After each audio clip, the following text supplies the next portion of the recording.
जय गुरुदेवाय नमः। जय राधे श्याम की। आज हम आपको सुख सागर से तीसरे स्कंद का 10वां अध्याय सुनाएंगे। ब्रह्मा जी द्वारा सृष्टि रचना।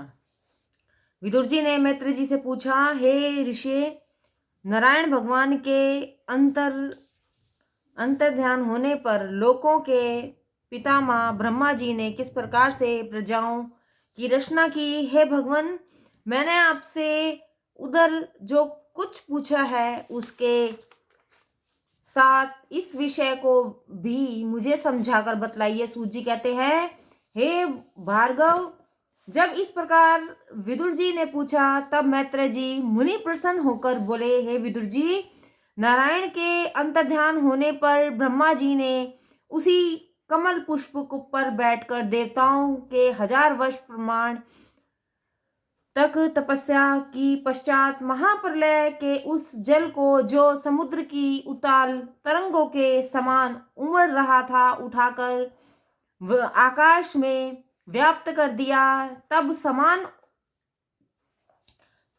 ब्रह्मा जी ने सोचा कि पहले तीनों लोक बनाऊंगा। ऐसा विचार वे कमल के भीतर प्रवेश कर गए तथा उन्होंने उसी एक कमल का लोक रूप से 3 विभाग किया, जिसके 14 और इससे भी अधिक विभाग हो सकते हैं। कामना वाले मनुष्य इन्हीं तीनों लोकों में रहते हैं।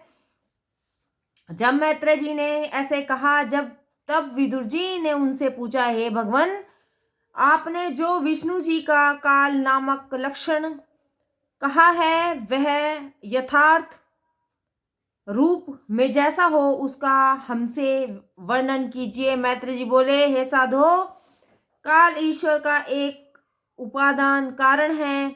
वह उन्हीं ईश्वर के द्वारा अपनी सारी लीलाएं करता है, परंतु वास्तव में विष्णु जी तो अपनी ही माया के अप्रकट रूपी काल को निमित्त बनाकर सबका संहार करते हैं।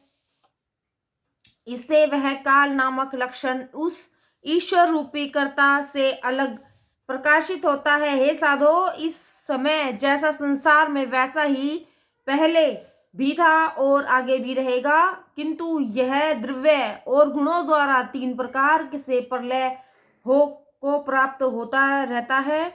यह सृष्टि प्राकृत तथा विकृत 9 प्रकार की है। पहली सृष्टि विष्णु जी की एक से बहुत होने की कल्पना है, दूसरी अहंकार, तीसरी सूक्ष्म भूत यथार्थ तन्मयता, चौथी ज्ञानात्मक इंद्रियां, पांचवी मन आदि इंद्रियां, देवताओं की सृष्टि, छठी अविद्या यथार्थ माया की सृष्टि है। इसके बाद 6 प्रकार की विकृत सृष्टि, वनस्पति, औषधि, लता, घास, बेल और वृक्ष हैं।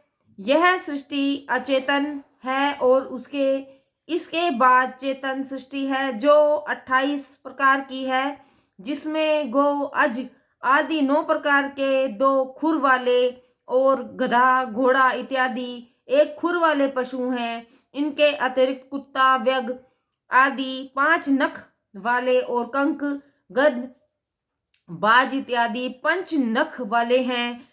ये विष्णु जी की 8वीं सृष्टि है। 9वीं सृष्टि मनुष्य की है। इसमें संतन कुमार आदि ऋषि उत्पन्न हुए हैं। इसके अतिरिक्त देवताओं की 8 प्रकार की सृष्टि है, जिसमें देवता, दैत्य, गंधर्व, अप्सरा, सिद्धि, यक्ष, राक्षस, पितृ आदि हैं और भूत, प्रेत, पिशाच आदि की 10 प्रकार की सृष्टि है। हे विदुर, अब आगे मैं तुमसे वंशों तथा मनमंत्रों का इतिहास कहूंगा।